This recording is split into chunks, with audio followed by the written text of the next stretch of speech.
Bienvenue à l'Assemblée nationale. C'est ici que se réunissent les députés, ce sont les représentants de la nation. Bonjour à tous, la séance est ouverte. Ils sont élus pour représenter les citoyens, voter les lois, contrôler l'action du gouvernement et évaluer les politiques publiques.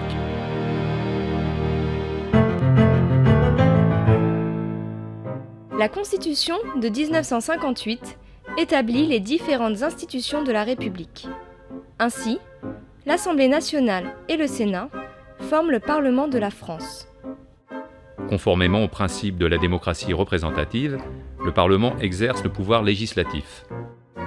Le pouvoir exécutif, lui, est exercé à la fois par le président de la République et par le gouvernement que dirige le Premier ministre.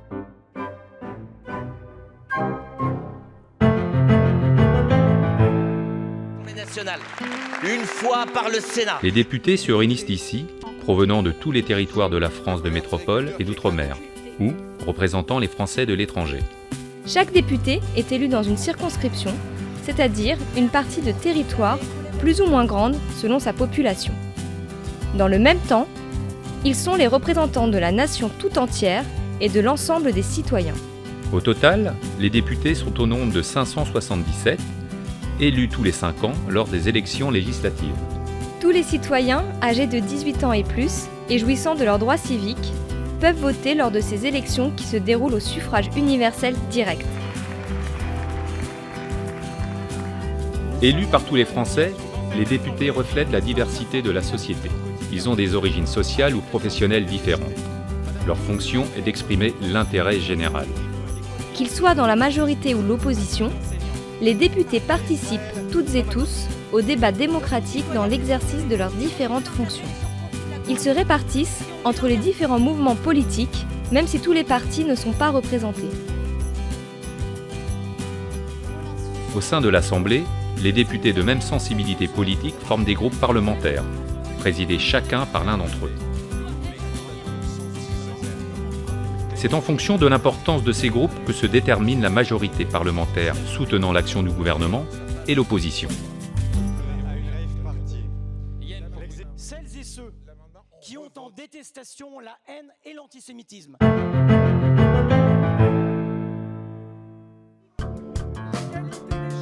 Mesdames et messieurs, on retient souvent de l'Assemblée nationale les images de la séance publique ou de la salle des 4 colonnes, mais le travail des députés ne s'arrête pas là.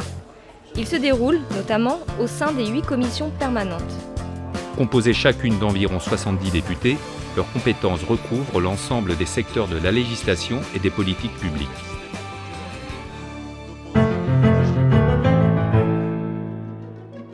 Faire la loi, c'est voter les règles qui s'appliqueront à tous les citoyens. Le plus souvent, les lois sont préparées par le gouvernement. Ce sont les projets de loi adoptés en Conseil des ministres.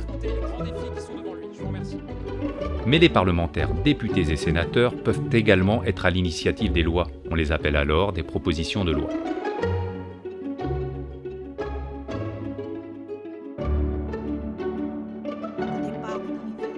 Les textes de loi sont d'abord examinés par les députés au sein des commissions permanentes.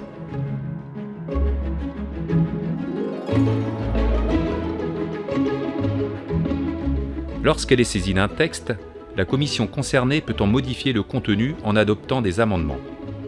Le texte qu'elle établit est alors examiné en séance plénière dans l'hémicycle de l'Assemblée nationale. Une fois ce texte débattu et éventuellement modifié par l'Assemblée, il est transmis au Sénat. Les 2 chambres du Parlement vont alors en débattre à tour de rôle afin de se mettre d'accord sur une rédaction commune. C'est ce qu'on appelle la navette parlementaire.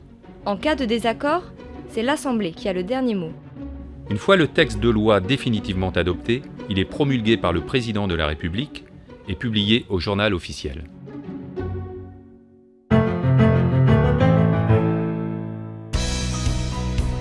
Les députés se consacrent également à leur fonction de contrôle de l'action de l'exécutif et d'évaluation des politiques publiques. C'est bien sûr le cas chaque mardi avec les séances de questions au gouvernement. Mais au-delà de ces séances très médiatiques, c'est tous les jours que les députés se réunissent pour être informés sur tel ou tel thème et mener les investigations qu'ils estiment nécessaires.